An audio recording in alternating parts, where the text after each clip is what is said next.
On April 17, 2018, a Southwest Airlines Boeing 737 carrying 149 people was on a routine flight from New York to Texas when disaster struck.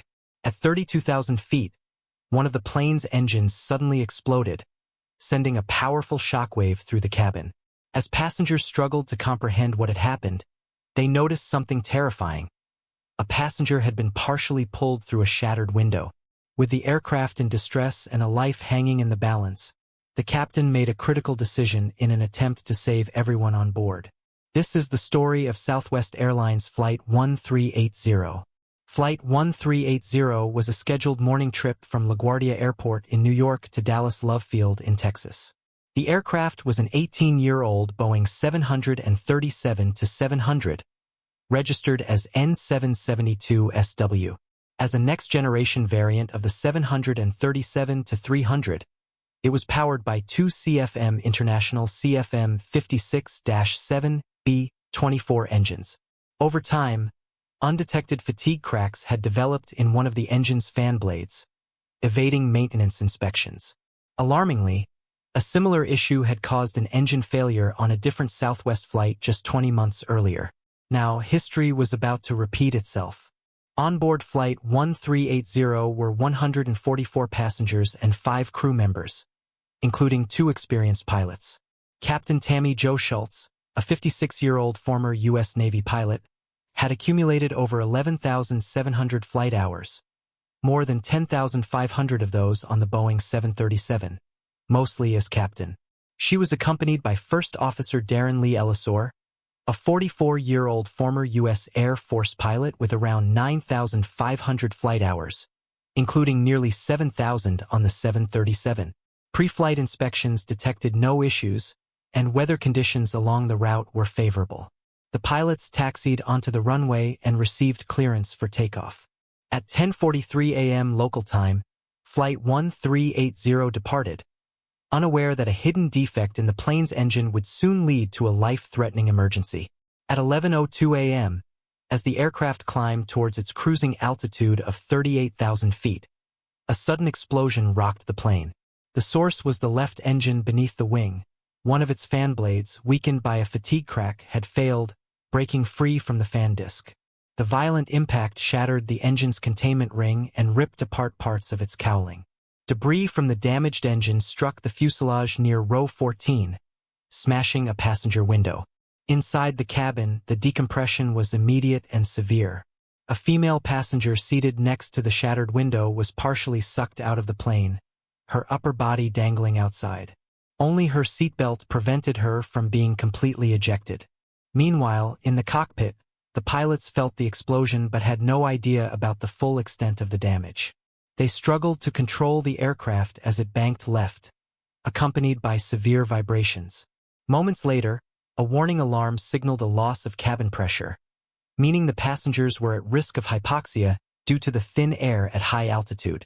First Officer Ellisor, who had been flying the plane, managed to level the aircraft. Both pilots quickly donned their oxygen masks. Air traffic control attempted to make contact but received no response due to the ongoing emergency. When Captain Schultz finally reached out, she reported an engine fire and initiated an emergency descent.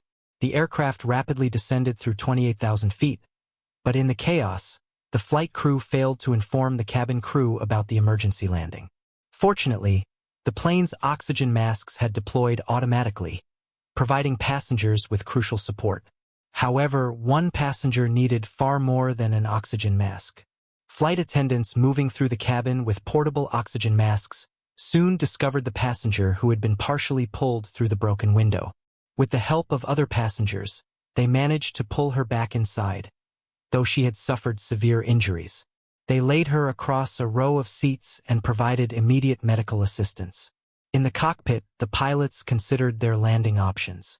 Air traffic control initially suggested Harrisburg International Airport, but the crew deemed it too close for a safe emergency descent. Instead, they opted for Philadelphia International Airport, which had superior emergency and fire response facilities. The captain informed air traffic controllers of their decision, while passengers in the cabin finally received an update on the situation. As Flight 1380 continued its descent, the pilots were mindful of the damaged engine's severe vibrations and kept their speed lower than usual. Air traffic control, concerned about reports of fire, asked for confirmation, to which Captain Schultz reassured them there was no fire, only an emergency landing in progress.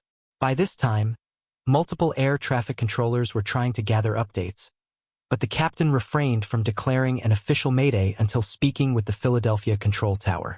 Shortly after, she took over control of the aircraft from the first officer, a standard procedure in single-engine emergencies. The plane descended below 10,000 feet, eliminating the immediate risk of hypoxia. The controllers cleared the flight to continue descending to 6,000 feet and provided vectors for final approach. Initially, Captain Schultz requested an extended approach to buy time for checklists, but this changed when First Officer Ellisor contacted the cabin crew and learned about the extent of the damage. When he informed the captain of the broken window and the injured passenger, she decided to opt for a shorter final approach instead. Approaching Philadelphia, the pilots faced a critical decision regarding their flap settings. The standard emergency procedure called for a specific configuration, but Captain Schultz, uncertain of the extent of wing damage, chose a different setting to avoid destabilizing the aircraft. Her decision resulted in a descent speed of approximately 180 knots as the aircraft lined up with the runway. Meanwhile, in the cabin, the injured passenger had been placed on a row of seats, but due to the nearly full flight, other passengers had to relocate. With the jump seats occupied, some passengers were forced to sit on the aircraft floor, held in place by fellow travelers. This was not standard procedure for an emergency landing, but given the situation, it was the best possible arrangement. At 11:20 a.m., Southwest Airlines Flight 1380 made a safe landing on Philadelphia's runway 27L. The pilots had successfully guided the crippled aircraft to the ground without triggering a fire. All 149 people on board had survived, though several passengers, including the woman who had been pulled through the window, sustained injuries. Emergency responders arrived swiftly, tending to the injured. Tragically, the passenger who had suffered the most severe trauma later passed away at a hospital. A thorough investigation was conducted by the NTSB, FAA, Boeing, and other aviation authorities. It revealed that the explosion was caused by the failure of fan blade number 13, which detached due to a fatigue crack. The impact caused the structural failure of the containment ring and cowling, something that had proven difficult to replicate in safety tests. As a result of the investigation, Boeing was required to redesign the CFM56 engine cowling and containment structure. Additionally, aviation authorities introduced new inspection requirements for fan blades, ensuring they undergo detailed checks before reaching 20,000 flight cycles, far earlier than the 32,000 cycles accumulated by the failed fan blade on Flight 1380. The report acknowledged that while skipping some checklists is not recommended, the pilots of Flight 1380 were justified in doing so given the urgency of the situation. The incident also led to reinforced safety protocols for cabin crews during emergency